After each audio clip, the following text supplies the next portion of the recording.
राष्ट्रवादी पक्षाचे पदाधिकारी प्रवीण धनवे म्हणून एक आमचा कार्यकर्ता होता. त्यांच्या घरी गेल्यानंतर ज्यावेळेस त्यांच्या घरापासून आम्ही त्यावेळेस त्या परिसरामध्ये चाललो होतो. आता आपण समाजकार्यामध्ये काम करणारे माणसं कुणी पण गाडीला हात केला तर आपण थांबतो. त्या पद्धतीने मला त्या मारण्याने हात केल्यानंतर मी थांबलो. त्यांनी मला सांगितलं नाही चहा प्यायला चला.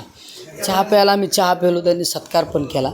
पण मला सन्माननीय व्यक्ती कोण, त्या व्यक्तीची पार्श्वभूमी काय ही मला कुठली माहिती नव्हती. मला आज सकाळी कळालं की आपण ज्यांना भेटलो ते अशा प्रवृत्तीची व्यक्ती होती. तसं ही गोष्ट म्हणजे एक ॲक्सिडेंटली गोष्ट घडलेली. जर मला ह्या गोष्टीची काही जाणीव असती तर मी त्या ठिकाणी गेलो नसतो. जरी ॲक्सिडेंटली ही चूकच म्हणायला पाहिजे.